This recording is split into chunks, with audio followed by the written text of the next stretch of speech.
RC study zone YouTube channel पर मैं रामचंद्र चौहान आप सभी का स्वागत करता हूं। प्यारे बच्चों, आज इस वीडियो में हम माध्यमिक शिक्षा बोर्ड राजस्थान अजमेर के द्वारा आयोजित होने वाली बोर्ड परीक्षा 2024 में कक्षा 10वीं की गणित पाठ्यपुस्तक के अध्याय 10, 13 व 14। अध्याय 10 का नाम है वृत्त, 13वें अध्याय का नाम है सांख्यिकी और 14वें अध्याय का नाम है प्रायिकता। इन तीनों अध्यायों में से बोर्ड परीक्षा में आने वाले महत्वपूर्ण प्रश्नों को हल करेंगे। इन्हीं प्रश्नों को मैंने क्विज के माध्यम से आपको सोल्व करने के लिए डाला था। इन प्रश्नों में आपने अच्छे से पार्टिसिपेट किया। बहुत से प्रश्न ऐसे थे जिनके आपने अच्छे से आंसर दिए, डिफ़िकल्ट प्रश्नों के भी आंसर अच्छे से दिए, लेकिन कुछ छोटे प्रश्न ऐसे रह गए जिनमें आपको डाउट रहा। तो आप इस वीडियो को पूरा देखिएगा और अपने डाउट को क्लियर कर लीजिएगा। बोर्ड की परीक्षा में इन प्रश्नों में से आपको निश्चित ही कोई ना कोई प्रश्न देखने को जरूर मिलेंगे। तो आप इस वीडियो को पूरा देख के अपने बोर्ड एग्जाम की तैयारी को भी अच्छे ढंग से कर सकते हैं। आइए स्टार्ट कर लेते हैं इस वीडियो को। इस क्विज के माध्यम से मैंने कुल 30 प्रश्न डाले थे। तीनों ही चैप्टर में से 30 प्रश्नों के कुल अंक भार 45 थे। बात करें अगर बोर्ड परीक्षा में इनके वेटेज की, तो इन तीनों अध्यायों में से कुल मिलाकर इनमें से अगर देखा जाए तो 10वां अध्याय है 6 अंक का, 13वां अध्याय 13 अंकों का और 14वां अध्याय है 4 अंकों का। तो 13 और 6 19 और 4 23 अंकों के यहाँ से कुल प्रश्न बोर्ड एग्जाम में आएंगे। तो आप इस वीडियो को अच्छे से देख लीजिएगा। इन 23 नंबरों की आप अच्छे ढंग से तैयारी करने के लिए यह पूरा वीडियो अगर आप देख लेते हैं ढंग से, तो आपके बहुत सारे नंबर्स यहाँ से तैयार हो जाएंगे और इस प्रकार के प्रश्नों का और अभ्यास भी आप जरूर करिएगा। स्टार्ट कर लेते हैं इस प्रकार के प्रश्नों को सॉल्व करना। सबसे पहले पहला प्रश्न जिसमें हमें दिया हुआ है, किसी वृत्त के बाहर स्थित एक बिंदु से वृत्त पर कितनी स्पर्श रेखाएं खींची जा सकती है। How many tangents can be drawn to a circle from a point outside a circle. Circle के बाहर अगर कोई बिंदु है, उस बिंदु से कितनी स्पर्श रेखाएं खींची जा सकती है।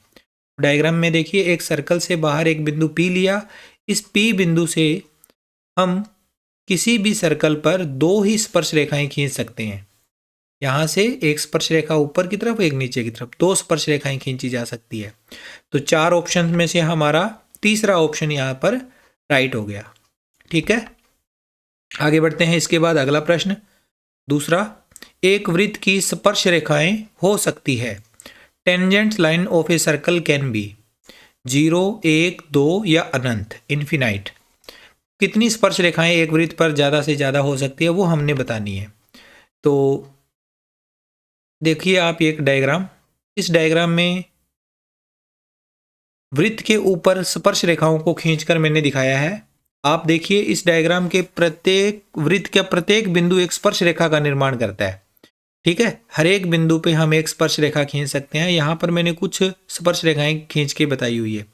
तो हम काउंट नहीं कर सकते कि कितनी स्पर्श रेखाएं होगी, क्योंकि वृत्त की परिधि पर कितने बिंदु है ये भी हम पता नहीं लगा सकते। ठीक है, तो इसका उत्तर आ जाएगा इन्फिनाइट, यानी चौथा ऑप्शन इसका सही हो जाएगा।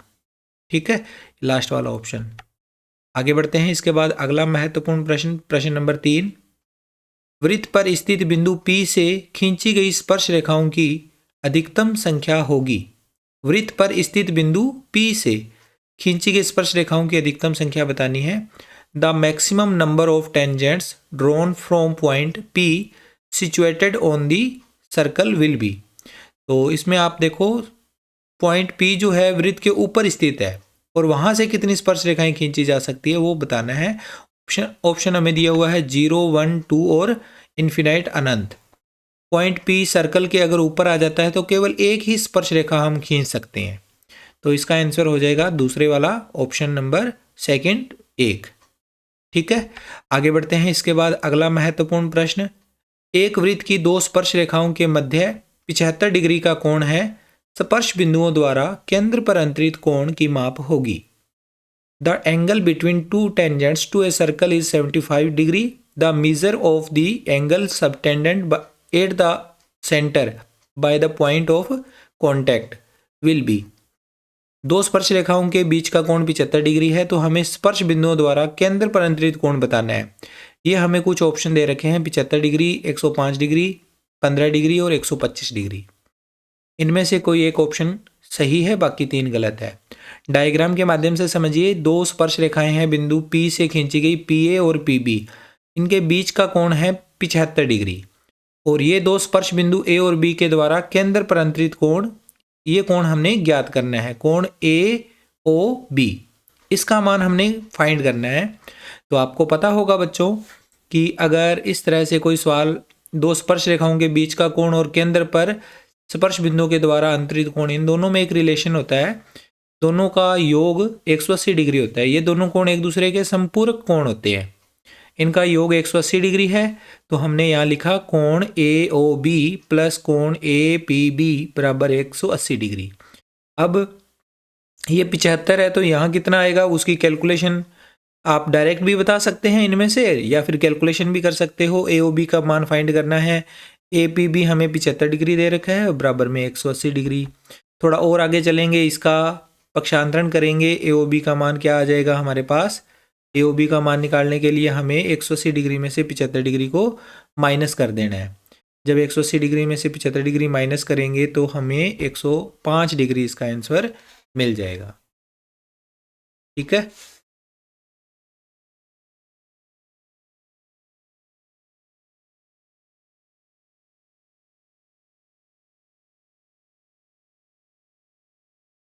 105 डिग्री इसका सही आंसर हो जाएगा और ऑप्शन नंबर सेकंड वाला इसका एकदम से राइट आंसर हो गया। ओके, आगे बढ़ते हैं। इसके बाद अगला प्रश्न, प्रश्न नंबर 5वां। किसी वृत्त के अभ्यंतर भाग में स्थित बिंदु P से वृत्त पर कितनी स्पर्श रेखाएं खींची जा सकती है।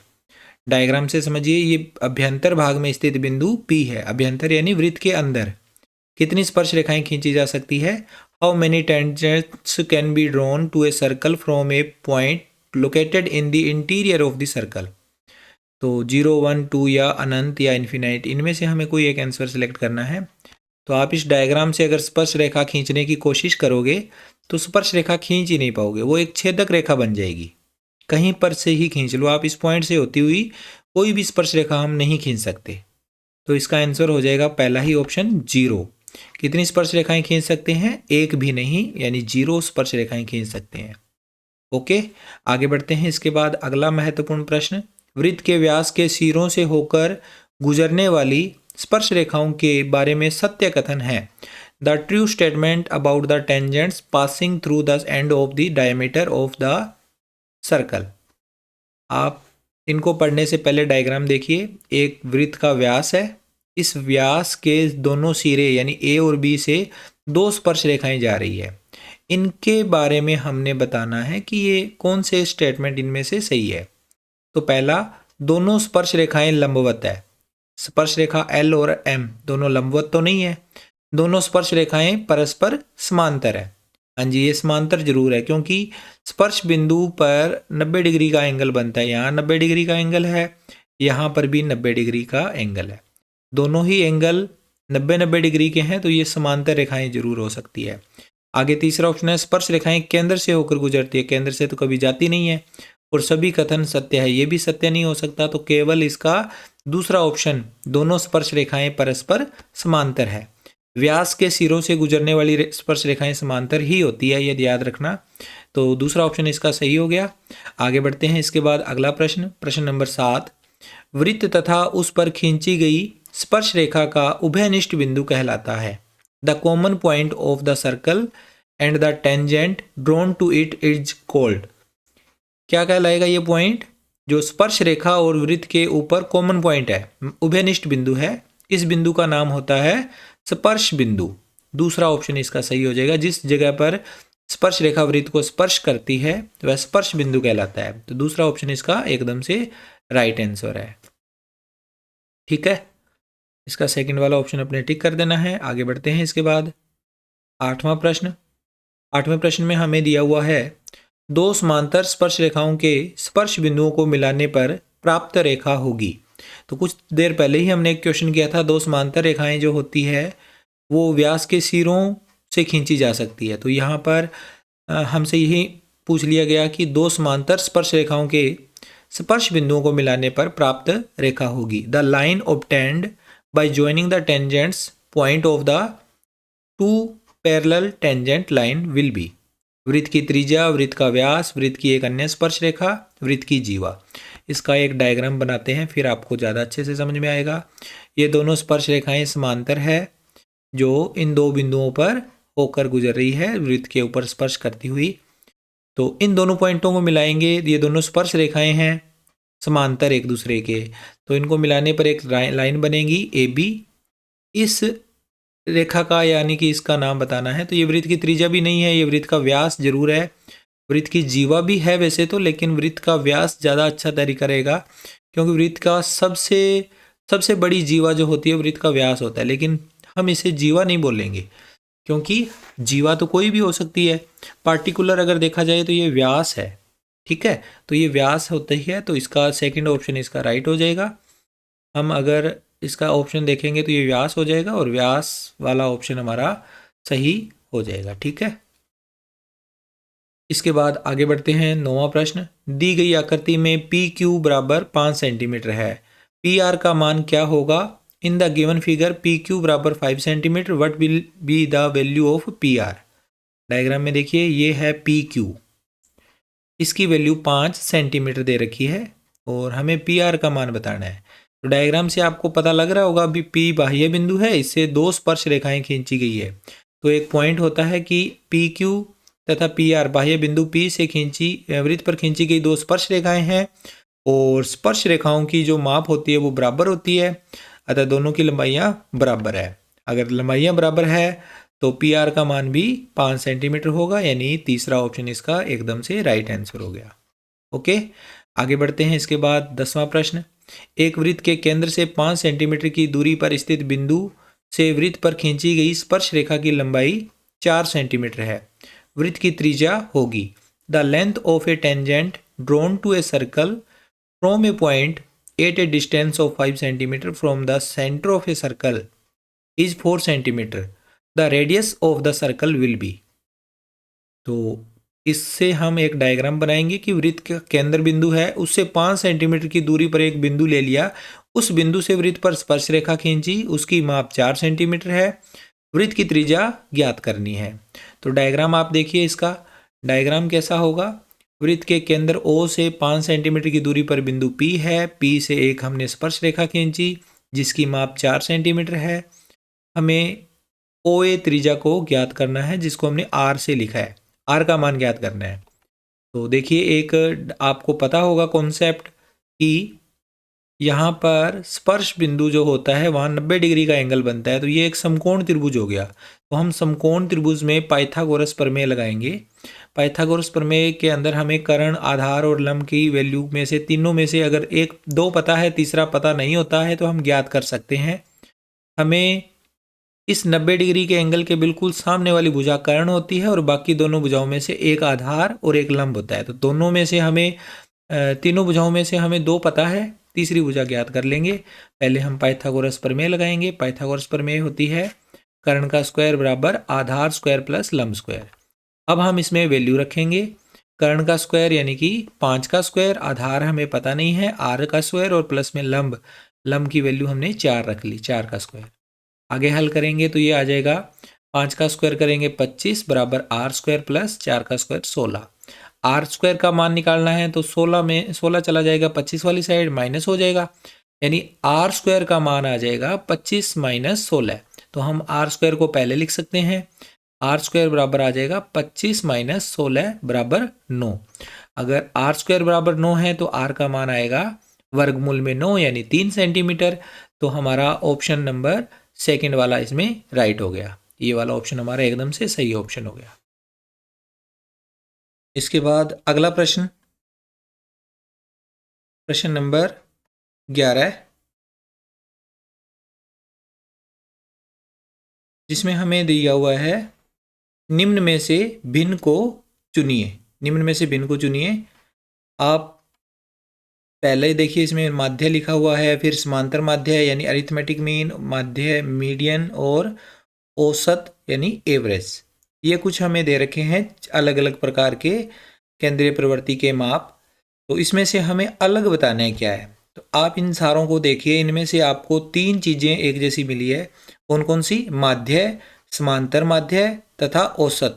एक ही प्रकार के केंद्रीय प्रवृत्ति के माप है। माध्य, समांतर माध्य और औसत तीनों एक ही प्रकार के केंद्रीय प्रवृत्ति के माप होते हैं, इसलिए ये तीनों तो सेम है। चौथा कौन सा रह गया? माध्यक, तीसरे वाला ऑप्शन, ये अलग है इन तीनों से। ठीक है, तो इसको हमने सिलेक्ट कर लेना है। इसका तीसरा ऑप्शन हमारा सही आंसर हो गया। इस तरह से इस क्वेश्चन का आंसर देना था। आगे बढ़ते हैं इसके बाद।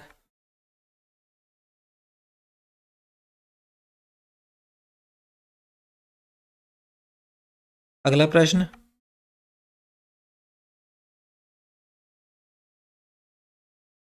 हमें दिया हुआ है व्यक्तिगत आंकड़ों का माध्यक होगा यदि आंकड़ों की संख्या विषम है। The median of the individual data will be if the number of data is odd. आरोही क्रम में रखे आंकड़ों का मध्य पद, अवरोही क्रम में रखे आंकड़ों का मध्य पद, या उपरोक्त दोनों, या इनमें से कोई नहीं। चार विकल्प दिए हुए हैं, चेक करते हैं कौन सा है। सबसे पहले आप इसमें समझिए माध्यक होता क्या है। व्यक्तिगत आंकड़ों को आरोही अथवा अवरोही क्रम में व्यवस्थित करने पर मध्य का पद माध्यक कहलाता है। जो भी व्यक्तिगत आंकड़े दिए हुए हैं उन्हें आप चाहे तो आरोही क्रम में रख लो अथवा अवरोही क्रम में रख लो। उनको व्यवस्थित करने के बाद जो बीचों बीच पद आएगा, मध्य का पद आएगा, उसे ही हम बोलते हैं माध्यक। यानी आंकड़ों को हम आरोही क्रम में भी रख सकते हैं, अवरोही क्रम में भी रख सकते हैं। तो इस तरह से हमारा माध्यक का इसमें से ऑप्शन कौन सा सही हुआ?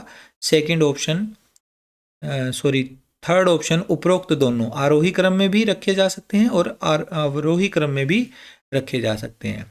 ठीक है, तो कोई भी हमारा इसमें से दोनों ही ऑप्शन सही हो गए, यानी तीसरे वाला ऑप्शन पे हमने टिक लगाना था इसमें। ठीक है, इसके बाद अगला प्रश्न, प्रश्न number 13।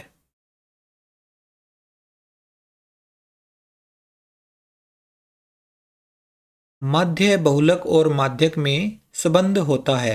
There is a relation between mean, mode and median. इन तीनों में से एक रिलेशन बताना है।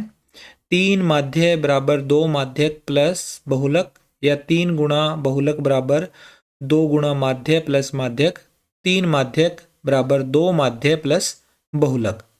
कौन से वाला ऑप्शन सही है? 3 बहुलक बराबर 2 माध्यक प्लस माध्य। तो थोड़ा सा कन्फ्यूज़न क्रिएट करने वाला क्वेश्चन है ये।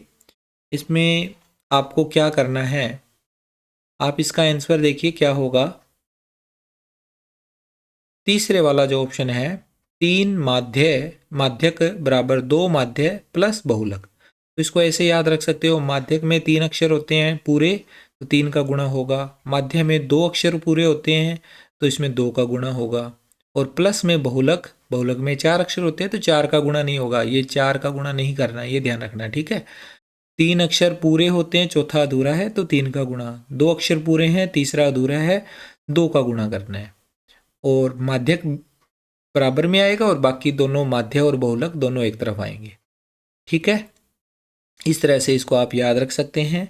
आपकी जो 13वां चैप्टर है जो सांख्यिकी वाला, उसमें भी आप पहले माध्य ज्ञात करते हैं, फिर बहुलक ज्ञात करते हैं, फिर आखिर में माध्यक ज्ञात करते हैं। तो आप यहाँ से भी आप याद रख सकते हो कि माध्य और बहुलक दोनों आपको याद रह जाएंगे, दोनों एक तरफ आएंगे और तीसरा माध्यक बराबर में आएगा।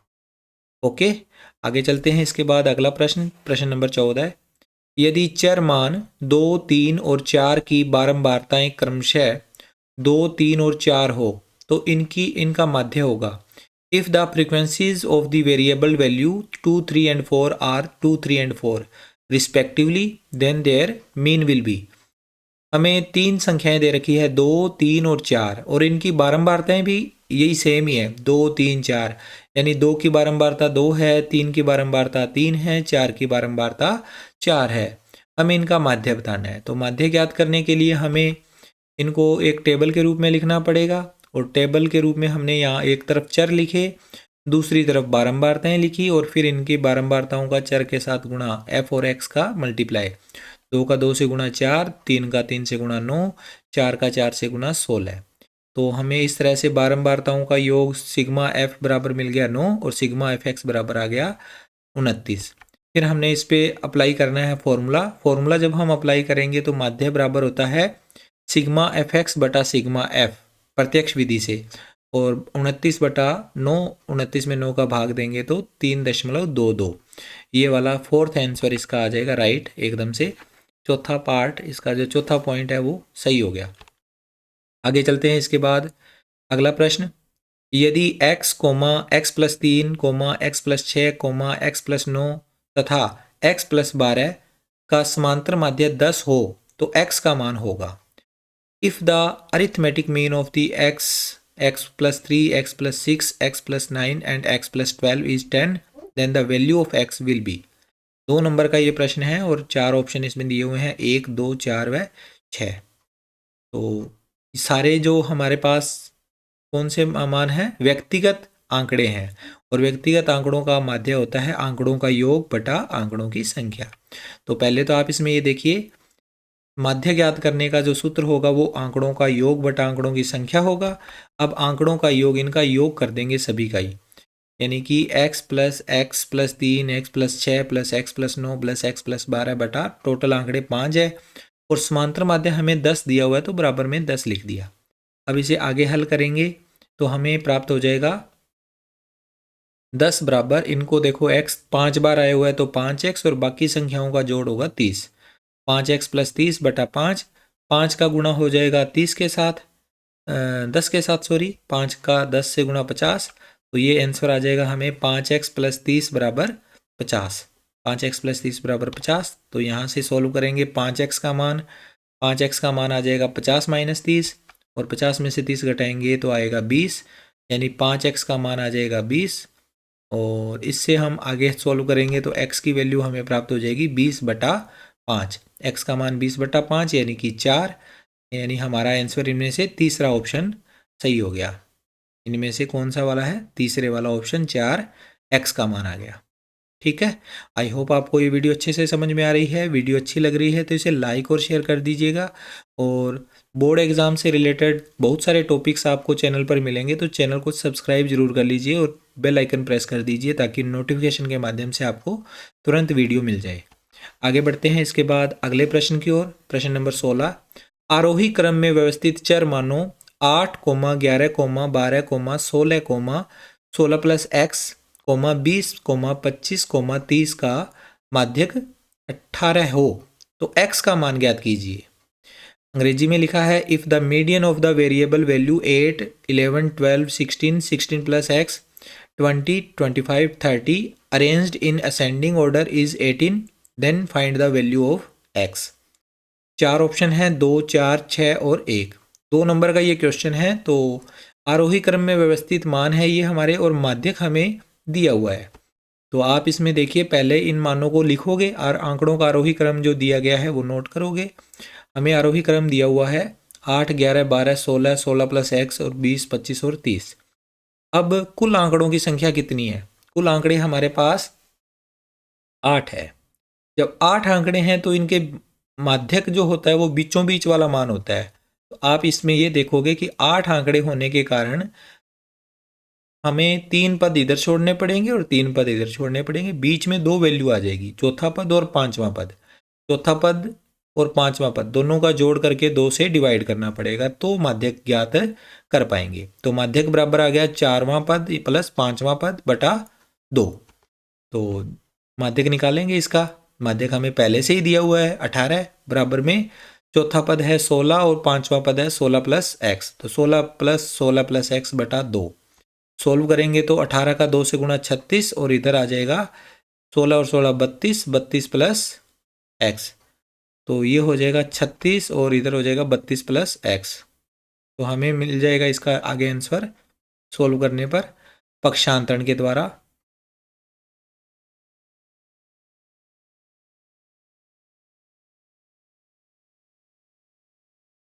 इसे और आगे हल करेंगे तो हमें प्राप्त होगा x की वैल्यू।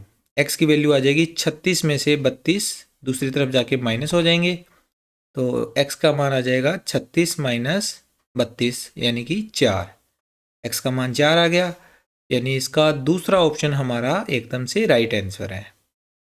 तो ये कुछ क्वेश्चन थे बच्चों इनको आगे आपने अच्छे से समझना है।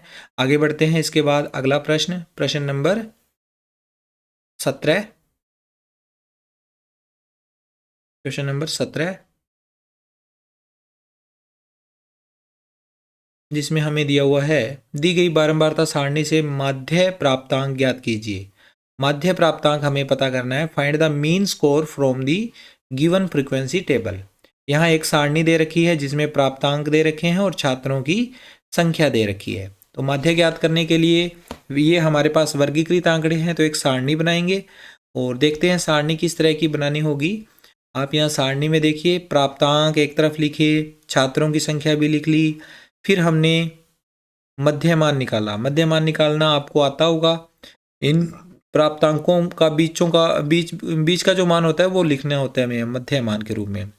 मध्यमान या इसे वर्ग चिन्ह भी बोलते हैं, ठीक है। तो बीच का मान निकालने का मेथड होता है, इनका डिफरेंस सब में 10-10 का है, तो 10 का हाफ कर दो 5, 5 इसमें निम्न सीमा में जोड़ते जाओ। 0 में 5 जोड़ा 5, 10 में 5 जोड़ा 15, 20 में 5 जोड़ा 25, 30 में 5 जोड़ा 35, 40 में 5 जोड़ा 45। ये हमने देखा x निकल गया। अब हमने सारणी को लंबा क्यों बनाया है, उसका एक कारण है, इनका गुणा f का गुणा x के साथ हो नहीं पाएगा, बड़ी बड़ी संख्याएं हैं, इसलिए हम इन मानों को छोटा करने के लिए d निकालते हैं। d निकालने का मेथड होता है, इनमें से कोई एक माध्य कल्पित माध्य मानो, तो बीचों बीच जो मान होता है वो कल्पित माध्य ले लिया जाता है। बीचों बीच है 25, 5 मान है तो 2 ऊपर छोड़े 2 नीचे छोड़े, बीच का मान 25 हमारा कल्पित माध्य है। इसके सामने तो लिखा 0, ऊपर नीचे हमें इस वाले फॉर्मूले को अप्लाई करना होता है x माइनस ए, लेकिन आप फॉर्मूला अप्लाई ना भी करो तो भी चल जाएगा क्योंकि सब में डिफरेंस 10-10 का है। तो आप 10 का पहाड़ा पढ़ लो, 0 के नीचे 10, 10 एकम 10, 10 दूना 20, 0 के ऊपर भी 10 और 20, लेकिन ऊपर वाले मान माइनस के। इन मानों को और छोटा करना चाहें तो फिर हमें u निकालना पड़ता है और u का फॉर्मूला होता है d/h। तो हमने u का मान निकालने के लिए 0 रखा 0 के सामने और नीचे और ऊपर काउंटिंग स्टार्ट कर दो। 0 के नीचे 1, 2, 0 से ऊपर -1, -2। अब ये सबसे छोटे मान हो गए जिसका हम f से गुणा करेंगे। देखो पहले हमने f का गुणा x के साथ करना देखा तो हमें ये लगा कि मान बड़े आएंगे, फिर हमने f का गुणा d से भी नहीं किया क्योंकि यहाँ पर भी मान बड़े आने के चांस थे, हमने इसे और छोटा किया, इससे छोटा तो हो नहीं सकता, यानी कि अब हमें गुणा करना पड़ेगा। तो 3 का गुणा -2 से किया -6, 13 का गुणा -1 से किया -13, 18 का गुणा 0 से किया 0, 12 का गुणा 1 से किया 12 और 4 का गुणा 2 से किया 4 दूनी 8। अब यहाँ से हम देखेंगे सिग्मा एफ तो आ गया 50 और इनका जब हमने कैलकुलेशन करना है तो माइनस वाले मान हैं 13 और 6 19 और प्लस वाले हैं 12 और 8 20। प्लस के 20 हैं और माइनस के 19 है तो प्लस का 1 बचेगा। सिग्मा एफ यू बराबर 1। ठीक है, ये टेबल हमारी कंप्लीट हुई। टेबल कंप्लीट होने के बाद इन मानों के आधार पे हमने इसका फार्मूला अप्लाई करना है। माध्य बराबर a plus sigma F you बटा सिग्मा एफ गुणा में h। a का मान हमने 25 लिया था वहाँ पे कल्पित माध्य, प्लस सिग्मा एफ यू का मान 1 आया था, सिग्मा एफ का मान 50 और गुणा में अंतराल था 10-10 का। तो 50 की 1 0 से 10 की 1 0 कैंसिल हो गई और 1 और 1 का मल्टीप्लाई 1 और बटा में 5, तो 25 प्लस 1 बटा 5 आया। 25 में हम 1 बटा 5 का जब डिवाइड करेंगे तो 0.2 आएगा, तो 25 में 0.2 जोड़ने पर 25.2 आ जाएगा। इन ऑप्शंस में से दूसरा ऑप्शन इसका सही आंसर हो जाएगा। ओके, आगे बढ़ते हैं। इसके बाद 18वां प्रश्न। 18वें प्रश्न में हमें दिया हुआ है, निम्नलिखित बंटन एक मोहल्ले के बच्चों का दैनिक जेब खर्च दर्शाता है। यदि माध्य जेब खर्च 18 रुपये है तो लुप्त बारंबारता f ज्ञात कीजिए। The following distribution shows the daily pocket money of children in a locality. If the mean pocket money is ₹18, then find the missing frequency f. ये अगर आपको सारणी अच्छे से दिखाई दे रही है तो इसमें देखिए दैनिक जेब खर्च ऊपर दिया हुआ है और बच्चों की संख्या दे रखी है और यहाँ एक फ्रीक्वेंसी ऐसी है जो मिसिंग है, उसकी जगह f लिखा हुआ है। हमें इस f का मान निकालना है, जबकि हमें माध्य जेब खर्च 18 रुपये दिया हुआ है। तो हम इसमें माध्य ज्ञात करेंगे, इसका माध्य ज्ञात करने का मेथड अपनाएंगे और फिर ये सवाल हमारा सॉल्व हो जाएगा। कैसे होगा? 3 नंबर का क्वेश्चन है। पहले हमने दैनिक जेब खर्च निकाला, एक तरफ लिखा, बच्चों की संख्या एक तरफ लिखी जो हमें गिवन थी, पहले से दे रखी थी। मध्यमान हमने निकाला, मध्यमान निकालने के बाद हमने f और x का मल्टीप्लाई कर दिया ये इधर, ठीक है। मध्यमान आपको निकालना आता ही है, मल्टीप्लाई किया। अब मल्टीप्लाई में भी ध्यान रखना है, f का जब 20 से मल्टीप्लाई करोगे तो 20f आएगा, लेकिन ये जोड़ में अलग से लिखा जाएगा, बाकियों का जोड़ हो जाएगा। 20f को आप जोड़ नहीं कर पाओगे क्योंकि f की वैल्यू नहीं पता हमें, तो इसको तो अलग लिखोगे। बाकी सभी का जोड़ आया 752 प्लस में 20f। इधर भी जब सिग्मा एफ निकालेंगे तो इनका जोड़ करते टाइम f को एक बार साइड में रख के बाकी मान जोड़ेंगे। बाकियों का जोड़ आया है 44, 44 प्लस f। अब दोनों मान निकालने के बाद में माध्य का फॉर्मूला लगाया, सिग्मा एफ एक्स बटा सिग्मा एफ, और माध्य हमें पहले से पता है कि 18 आंसर आएगा इसका, तो 18 बटा में 1 हमने इसलिए लिखा है ताकि हम तिरछा गुणा कर सकें। तो सिग्मा एफ एक्स की वैल्यू आ गई 752 प्लस में 20f और बटा में सिग्मा एफ का मान 44 प्लस f। क्रॉस मल्टीप्लाई करेंगे, 1 का गुणा हो जाएगा 752 प्लस 20f के साथ, 18 का गुणा होएगा 44 प्लस f के साथ, तो गुणा करने पर यह आ जाएगा 792 प्लस 18f। अब क्रॉस मल्टीप्लाई करें, अपने इंटरचेंज करेंगे, इनको इधर ले आएंगे f वाली वैल्यू को, 20f माइनस 18f हो जाएगा, और ये 792 में से ये 752 दूसरी तरफ जाके माइनस हो गए, तो 2f बचे इधर और बराबर में आ गया 40, तो f का मान 40 बटा 2 यानी 20 आ गया इसका आंसर। इन ऑप्शन में से तीसरा ऑप्शन हमारा एकदम से राइट हो गया, इसका थर्ड ऑप्शन, f का मान कितना आया 20। ठीक है, आगे चलते हैं। इसके बाद अगला प्रश्न, प्रश्न नंबर 19वें प्रश्न में दिया है, दी गई बारंबारता सारणी से बहुलक ज्ञात कीजिए, find the mode from the given frequency table. इस टेबल की सहायता से हमें बहुलक ज्ञात करना है। बहुलक ज्ञात करने के लिए बहुलक की सारणी बनेगी, बहुलक में कुछ ज़्यादा नहीं बनाना होता, सेम यही सारणी को बनाना होता है। तो ये वाली सारणी हमने बनाई, और उस सारणी को बनाने के बाद हमें देखना होता है कि हमारी बारंबारताओं में से सबसे बड़ा मान कौन सा है। सबसे बड़ा मान है 20, तो यहाँ लिखना होता है कि सबसे बड़ी बारंबारता बराबर 20। अतः बहुलक वर्ग अंतराल, बहुलक वर्ग अंतराल 125 से 145, इस वाले को हमने डार्क कर रखा है ब्लू कलर में, तो ये हमारा बहुलक वर्ग अंतराल हो गया। इसके आधार पे हम ये 5 वैल्यू लिखते होते हैं, बहुलक वर्ग अंतराल 125 से 145 के आधार पे। इससे ऊपर वाली वैल्यू जो हमारा सबसे बड़ा मान है, इससे ऊपर वाली वैल्यू f0, ये f1 और ये f2, ये तीनों मान लिख लिए। l होता है बहुलक वर्ग अंतराल की निम्न सीमा, ये वाली, और h होता है इन दोनों का अंतराल, तो अंतराल है 20। अब बहुलक का फॉर्मूला लिखा, इसमें मान रखे, अप्लाई किया। अप्लाई करने के बाद कैलकुलेशन करनी पड़ेगी, आपको ये सीखना पड़ेगा कैलकुलेशन, और हमारा आंसर आ गया 125 प्लस 140 बटा 13। 125 प्लस 40, 140 में 13 का भाग देंगे तो 10.76 आएगा। 10.76 को जोड़ देंगे तो 135.76, 135.76 हमारा फाइनल आंसर आ गया, जो हमारे चौथे ऑप्शन में लिखा हुआ है। तो इसका चौथा ऑप्शन हमारा सही हो गया। ठीक है, आगे इसका 20वां प्रश्न, जिसमें हमें दिया हुआ है, एक पौधे की 40 पत्तियों की लंबाइयाँ निकटतम मिलीमीटरों में मापी जाती है तथा प्राप्त आंकड़ों को निम्नलिखित सारणी के रूप में निरूपित किया जाता है। इन आंकड़ों से पत्तियों की माध्यक लंबाई ज्ञात कीजिए। The lengths of 40 leaves of a plant are measured to the nearest millimeter and the data obtained is presented in the following table. Find the mean length of leaves from this data. ये हमें एक table दे रखी है, इसमें लंबाई दे रखी है एक साइड और दूसरी साइड पत्तियों की संख्या दे रखी है। लंबाई में आपने कुछ नोटिस किया होगा कि यहाँ जो फ्रीक्वेंसी है हमारी, उसमें हमारे पास जो गैप दे रखा है, अंतराल दे रखा है, वो तो सही है, लेकिन ये टेबल सही नहीं है। हमारे पास वर्गीकृत जो आंकड़े हैं वो सही तरीके से नहीं है। जैसे 118 से 126 है, अब अगला मान 126 से स्टार्ट होना चाहिए था, लेकिन ये 127 से स्टार्ट हो रहा है, और 127 से 135, फिर 136 से स्टार्ट हो रहा है। यानी कि इस तरह से आपका इसमें आंकड़ों का सतत क्रम नहीं है, हमें इनको सतत करना पड़ेगा। तो इसकी टेबल किस तरह से बनेगी वो अगले पेज पे मैं आपको बताता हूँ। 4 अंकों का क्वेश्चन है, इंपॉर्टेंट क्वेश्चन है, तो ध्यान से समझिएगा इसे। सबसे पहले आपको इसमें क्या करना होगा, इसकी टेबल को डायरेक्टली मैं आपको समझा देता हूँ। यहाँ पर सतत करने इन आंकड़ों को ज़्यादा ज़रूरी है। तो कैसे होगा ये?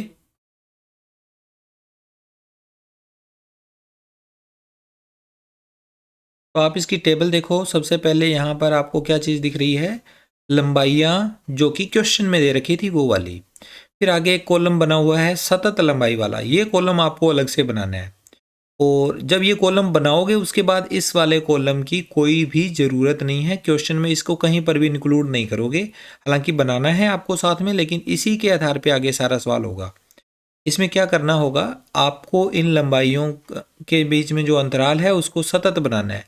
118 से 126, 126 के बाद 127 आ रहा है। इन दोनों में कितने का अंतराल है? एक का अंतराल है। यानी हमारे आंकड़े सतत नहीं है, एक बढ़कर आगे वाला मान आ रहा है। इसकी जो उच्च सीमा है या ऊपरी सीमा है वो अगले वाले की निम्न सीमा में एक कम है। इनके आगे वाला मान एक ज़्यादा हो रहा है, तो उस एक को हमने कम करना है। तो इस वाले सारे मानों में से आधा आधा कम कर दो और इधर वाले में आधा आधा जोड़ दो, तो हमारे आंकड़े सही हो जाएंगे। इसमें से आधा आधा कम करना है, घटाना किस में से है? जिसमें ज़्यादा हो रहे हैं। जैसे 126 और 127 में से इधर वाली साइड ज़्यादा है, 135 और 36 में से इस साइड वाली साइड ज़्यादा है, 144 और 145 में इस वाली साइड ज़्यादा मान है। इस वाली साइड में आप 153 और 154 में से भी देखो, यहाँ वाले मान बड़े हैं। ये सारे मान बड़े हैं और ये सारे मान छोटे हैं। तो इनमें तो आधा कम करना है, इसमें आधा ऐड करना है।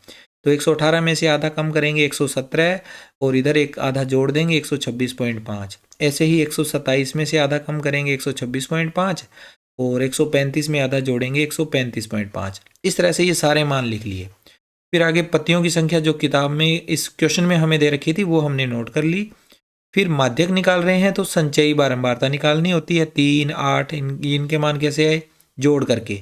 बारंबारताओं का योग, 3 का 3, 3 में 5 जोड़े 8, 8 में 9 जोड़े 17, 17 में 12 जोड़े 29, 29 में 5 जोड़े 34, 34 में 4 जोड़े 38, 38 में 2 जोड़े 40। तो n का मान आ गया 40। यहाँ तक आपको पता होगा ये सारणी। तो बस ये चीज़ एक नई चीज़ थी, इसमें सतत मान जरूर करने होते हैं, ये आपको ध्यान रखने हैं। n/2, 40 का बटा 2 किया तो 20 आ गया, और 20 से ठीक बड़ी संचयी बारंबारता हमने देखनी होती है जो कि 29 है। इन मानों में से 20 से ठीक बड़ा मान 29 है। तो 29 वाली जो हमारी लाइन है, ये वाली पूरी रो है, इसको हमने नीले कलर से, ब्लू कलर से इसको डार्क कर दिया है। इन्हीं के आधार पर हमें सारे सारणी के जो मान हैं वो हमने नोट करने हैं, फार्मूले में अप्लाई करने हैं। तो माध्यक वर्ग अंतराल हमारा 144.5 से 153.5 हो गया। अब इसके बाद हमने कुछ मान लिखने हैं। एक तो CF का मान लिखना है, और CF वाला मान CF वाले ही कॉलम में जो हमारी बारंबारता यहाँ दे रखी है 29, उससे जस्ट ऊपर वाला मान, ठीक है, 17। F का मान F वाले कॉलम में जो यहाँ मान है वो सेम मान। L होता है माध्यक वर्ग अंतराल की निम्न सीमा यानी 144.5, और H होता है इन दोनों का डिफरेंस।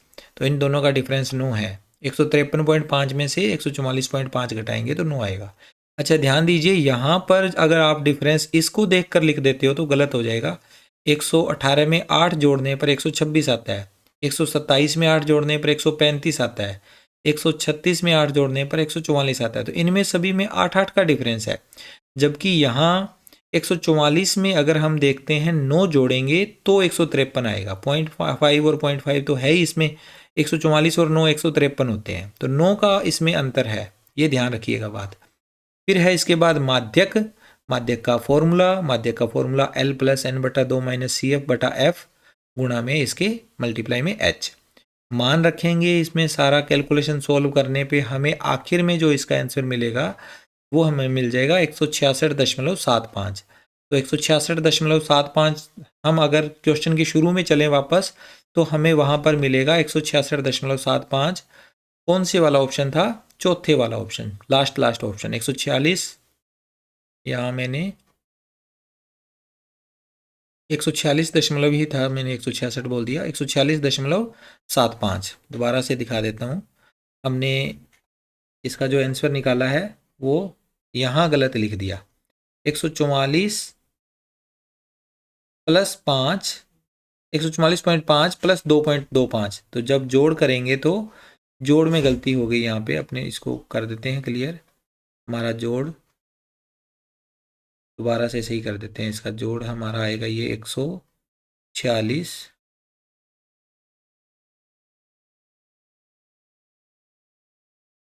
146.75। ठीक है, तो इस तरह से हमारा ये क्वेश्चन यहाँ पर कंप्लीट होता है। आगे इसके बाद अगला क्वेश्चन,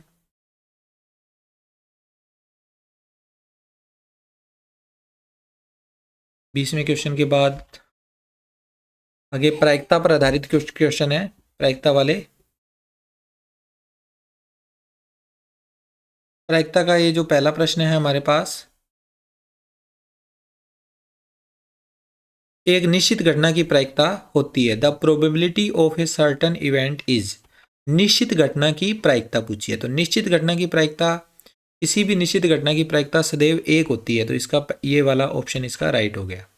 ठीक है, अगला प्रश्न है इसमें 22वां, किसी प्रयोग की सभी प्रारंभिक घटनाओं की प्रायिकताओं का योग होता है। The sum of the probability of all the initial event of an experiment is 0, 1, 1/2 या अनंत या इन्फिनाइट।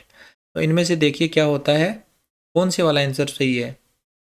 किसी प्रयोग की सभी प्रारंभिक घटनाओं की प्रायिकताओं का योग, यहाँ थोड़ा ऐड कर लेना, किसी प्रयोग की सभी प्रारंभिक घटनाओं की प्रायिकताओं का योग सदैव एक होता है।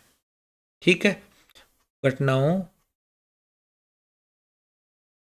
की प्रायिकताओं का योग एक होता है।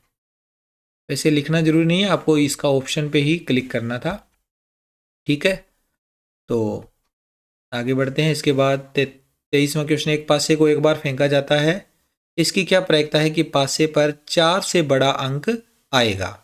तो a die is thrown once, what is the probability that a number greater than 4 will appear on the die. पासे को एक बार फेंकने पर कुल परिणाम 6 होते हैं, आप सभी को पता ही है। पासे को जब एक बार फेंकते हैं तो 6 अंक उस पर लिखे होते हैं, तो 6 परिणाम हो गए।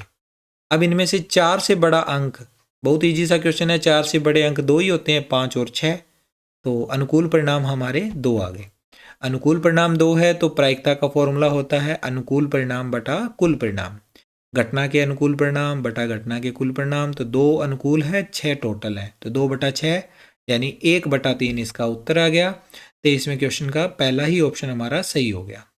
ठीक है, आगे चलते हैं। इसके बाद अगला प्रश्न 24वां, एक सिक्के को 2 बार उछाला जाता है, एकांतरतः चित या पट आने की प्रायिकता होगी। A coin is tossed twice, the probability of getting head और टेल अल्टरनेटिवली विल बी।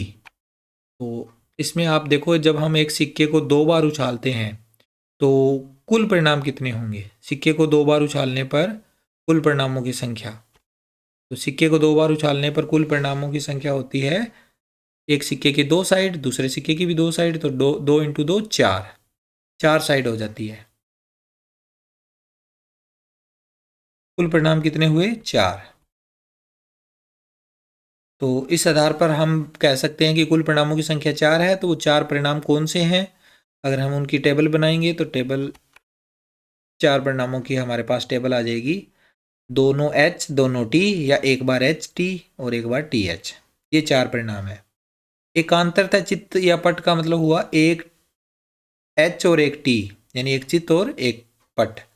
ठीक है, एकांतरता चित्त या पट लिखा हुआ है, तो इसका मतलब क्या होता है, एक चित्त या पट। तो इसके अंदर अनुकूल परिणाम हो जाएंगे एकांतरता चित्त या पट के 2 परिणाम, या तो HT या TH।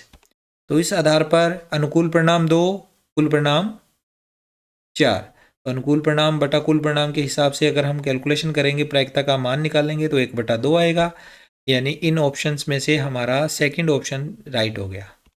ओके, आगे बढ़ते हैं। प्रायिकता पर आधारित अगला महत्वपूर्ण प्रश्न, 2 पासों को एक साथ उछाला जाता है, दोनों पासों पर प्राप्त संख्याओं के अंकों का योग 9 या 12 होने की प्रायिकता ज्ञात कीजिए। दोनों पासों पर प्राप्त संख्याओं का योग 9 या 12 होने की प्रायिकता बतानी है। 2 dice are thrown simultaneously. Find the probability that the sum of the digits of the numbers obtained on the both the dice will be 9 और 12। तो इसके लिए आप क्या करोगे, 500 को 2 बार फेंका जा रहा है तो कुल परिणाम 6 गुणा 6 बराबर 36। अब वो 36 परिणाम लिखने जरूरी होते हैं, आप इस तरह के क्वेश्चन में लिख लिया करो। ठीक है, अब इन 36 परिणामों में से जो चीज़ पूछी है उसके अनुकूल परिणाम निकालो। हमसे पूछा गया है कि दोनों पासों पर प्राप्त संख्याओं के अंकों का योग 9 या 12 हो। तो वो परिणाम ढूंढने हैं जिसमें अंकों का योग या तो 9 है या 12 है। तो आप इस टेबल में से देखो, ये वाले सारे परिणाम जिनको मैंने लाल रंग से डार्क किया है, 3,6, 4,5, 5,4 और 6,3, इनका योग 9 है। और एक परिणाम नीले रंग में जो डार्क किया है 6,6, इसका योग 12 है। तो 9 या 12 होने के अनुकूल परिणाम हो गए 4 तो ये और एक ये 5, 4 + 1 5। तो प्रायिकता कितनी आएगी, अनुकूल परिणाम बटा कुल परिणाम, प्रायिकता का फॉर्मूला, इससे हम प्रायिकता निकालेंगे तो 5/36 इसका आंसर आएगा, जो कि हमारा तीसरा आंसर इसमें दिया हुआ है। तीसरा नंबर पे जो ऑप्शन है वो हमारा सही ऑप्शन हो गया। ओके, इस तरह से एक क्वेश्चन करना था। आगे चलते हैं। इसके बाद 26वां प्रश्न, किसी घटना के घटित होने की प्रायिकता 1/6 है, घटना के घटित न होने की प्रायिकता होगी। The probability of occurrence of an event is 1/6. The probability of the event not occurring will be। अब इनमें से हमें बताना है कि कौन सा इसका आंसर सही है। तो आप पहले तो ये देखिए, घटना के घटित होने की प्रायिकता दे रखी है, घटना के घटित नहीं होने की प्रायिकता हमने ज्ञात करनी है। तो एक फॉर्मूला होता है कि जब एक प्रायिकता दे रखी होती है उसकी विपरीत प्रायिकता निकालनी हो, यानी PA + PA नहीं, घटना घटित होने की प्रायिकता PA और घटना घटित न होने की प्रायिकता PA नहीं, दोनों का योग सदैव 1 होता है, दोनों का योग 1 होता है। तो हम इसमें हम PA का मान 1/6 रखेंगे, PA नहीं का मान हम ज्ञात करेंगे। तो PA नहीं का मान आ जाएगा, 1 में से 1/6 माइनस हो जाएगा। जब हम इसकी कैलकुलेशन करेंगे तो हमें प्राप्त हो जाएगा PA का मान, PA नहीं का मान 5/6। तो इसका लास्ट वाला जो था फोर्थ ऑप्शन है हमारा 5/6, इसी को हमने टिक करना था। आगे इसके बाद अगला प्रश्न, 52 पत्तों की ताश की गड्डी को अच्छी तरह से फेंट कर एक पत्ता यादृच्छा निकाला जाता है, निकाले गए पत्ते के काले रंग का फेस कार्ड होने की प्रायिकता होगी। इंग्लिश में है, a deck of 52 cards is shuffled thoroughly and 1 card is taken out at random. The probability that the card drawn is a black face card will be। Probability find करनी है, प्रायिकता find करनी है, ज्ञात करनी है कि काले रंग का फेस कार्ड होने की। तो ताश के कुल पत्ते कितने हैं, 52।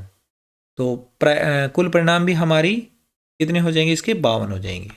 ठीक है, अब हमें फेस कार्ड के अनुकूल परिणाम बताने हैं। तो कुल काले रंग के फेस कार्ड होते हैं टोटल 6, 3 तो होते हैं हुकुम के, गुलाम बेगम, बादशाह, काले रंग के होते हैं, और 3 ही पत्ते होते हैं चिड़िया के, गुलाम बेगम, बादशाह, जो कि फेस कार्ड फोटो वाले तस्वीर वाले पत्ते होते हैं। तो 3 और 3 6 अनुकूल परिणाम हैं। तो प्रायिकता कितनी आएगी इसकी, अनुकूल परिणाम बटा कुल परिणाम, और अनुकूल परिणाम तो है 6 और बटा में 52, 6/52 आपस में 2 के पहाड़े से कटेंगे, 3/26। तो इसका सेकंड ऑप्शन हमारा एकदम से इसका सही ऑप्शन है, 3/26। आगे इसके बाद अगला प्रश्न, प्रश्न नंबर 28, एक बक्से में 17 डिस्क हैं जिन पर क्रमशः 1 से 17 तक के अंक लिखे गए हैं, जिनमें से एक डिस्क बिना देखे बाहर निकाली जाती है। डिस्क पर एक अभाज्य संख्या न लिखी होने की प्रायिकता होगी। अभाज्य संख्या नहीं होनी चाहिए, इसकी प्रायिकता बतानी है। There are 17 disc in a box on which number from 1 to 17 are written respectively, out of which one disk is taken out without looking. The probability that a prime number is not written on the disk will be। हमें बताना है कि उस disc पे prime number नहीं लिखा हुआ, probability बतानी है कि वो एक अभाज्य संख्या नहीं होगी। तो टोटल आपके पास इसमें कुल कितने परिणाम होंगे, कुल डिस्क 17 है तो कुल परिणाम भी 17 होंगे। सब पे 1 से लेकर 17 तक के अंक लिखे हैं, तो ये मैंने डिस्क पे लिखे हुए अंक यहाँ पर नोट कर दिए। अब हमें इन परिणामों में से वो संख्याएं छांटनी है जो अभाज्य संख्याएं नहीं है। तो अभाज्य संख्या के न आने के अनुकूल परिणाम हमने बताने हैं। अभाज्य संख्या के न आने के अनुकूल परिणाम, यहाँ पर अभाज्य संख्या न लिखे होने के अनुकूल परिणाम है 10। यहाँ आप ये देखिए, जो संख्याएं मैंने लाल कलर में डार्क की हुई है, इनको अलग से छांटा है, वो सारी संख्याएं अभाज्य संख्याएं नहीं है। और जो आपको ब्लैक कलर में ग्रीन में लिखी हुई दिख रही है, ये संख्याएं वो संख्याएं जो कि अभाज्य संख्याएं हैं। 1 और 10, 4, 12, 6, 14, 15, 16, 8 और 9, इन सारों का हम काउंटिंग करेंगे तो 10 संख्याएं ऐसी है जो अभाज्य संख्याएं नहीं है। तो 17 में से 10 संख्याएं हैं। तो इसके लिए प्रायिकता का फॉर्मूला अप्लाई करेंगे। प्रायिकता होती है अनुकूल परिणाम बटा कुल परिणाम, यानी कि 10/17 इसका आंसर आना है। 10/17 इसका दूसरा वाला ऑप्शन हमारा सही हो गया। ओके, आगे बढ़ते हैं। इसके बाद अगला प्रश्न, एक सिक्के को 3 बार उछाला जाता है, इसकी क्या प्रायिकता होगी कि तीनों बार समान परिणाम प्राप्त होंगे। A coin is tossed 3 time, what will be the probability that the same result will be obtained all 3 times. हमें बताना है कि प्रोबेबिलिटी बतानी है तीनों ही बार सेम रिजल्ट आए। तो सिक्के को हमने 3 बार उछाला, 3 बार सिक्के को उछालने पर कुल परिणाम 2 गुणा 2 गुणा 2 यानी 8 परिणाम। अब वो 8 परिणाम भी हमें नोट करने होंगे। 8 परिणाम हम नोट कर लेते हैं, ये वाले हैं 8 परिणाम। इन 8 परिणामों में से हमें तीनों सेम परिणाम वाले देखने हैं। तो तीनों सेम परिणाम वाले 2 ही अनुकूल परिणाम हैं, या तो तीनों H या तीनों T, या तीनों चित्त या तीनों पट। 2 अनुकूल परिणाम हैं, तो प्रायिकता इसकी कैसे आएगी, अनुकूल परिणाम बटा कुल परिणाम 2/8। 2/8 यानी 1/4। तो इसका तीसरे वाला ऑप्शन हमारा एकदम से सही आंसर है। अब अंतिम क्वेश्चन है हमारा, एक थैले में 5 सफ़ेद, 6 लाल और 6 नीली गेंदें हैं। इनमें से यादृच्छिया एक गेंद बाहर निकाली जाती है। इस गेंद के लाल न होने की प्रायिकता होगी। There are 5 white, 6 red and 6 blue balls in a bag. A ball is taken out of the random from it. The probability that this ball is not red will be. तो बहुत आसान सा प्रश्न है ये। तो हमें अलग अलग प्रकार की गेंदों की संख्या के हिसाब से कुल गेंदें प्राप्त कर ली। कुल परिणाम भी हमारे 17 हो गए। अब इन 17 में से हमें बताना है गेंद के लाल न होने के अनुकूल परिणाम। तो टोटल 17 में से 6 गेंदें लाल है। इन लाल गेंदों को साइड में कर दो, 17 में से 6 माइनस कर दो, 11 गेंदें ऐसी है जो लाल नहीं है। तो प्रायिकता क्या आएगी इसकी, अनुकूल परिणाम बटा कुल परिणाम 11/17, यानी हमारा तीसरा ऑप्शन इसका सही हो गया। तीसरा वाला ऑप्शन हमारा एकदम से सही हो गया। तो ये था बच्चों आज का वीडियो, जिसमें हमने चैप्टर नंबर 10, चैप्टर नंबर 13 और चैप्टर नंबर 14 पर आधारित महत्वपूर्ण प्रश्नों को किया सॉल्व, और आपको इन प्रश्नों को सिखाया मैंने। इसके अलावा आपने क्विज़ में भी पार्टिसिपेट किया होगा। ये सारे प्रश्न, अगर आपको क्विज़ में कोई डाउट था तो वहाँ पर उस डाउट को क्लियर करने में भी आपको हेल्प मिली होगी। वीडियो को देखने के लिए आप सभी का धन्यवाद। मैं चाहता हूँ आप लगातार मेरे साथ चैनल पे जुड़े रहिए, ताकि आपको नए नए वीडियो, बोर्ड एग्ज़ाम से पहले बहुत सारे इंपॉर्टेंट क्वेश्चन से रिलेटेड वीडियो लगातार मिलते रहें। तो इसलिए आप चैनल से जुड़ने के लिए चैनल को सब्सक्राइब करके बेल आइकन को प्रेस कर दें। बहुत बहुत धन्यवाद आपका, पूरा वीडियो आपने देखा। मैं मिलता हूँ आपसे नेक्स्ट वीडियो में। Take care, bye bye.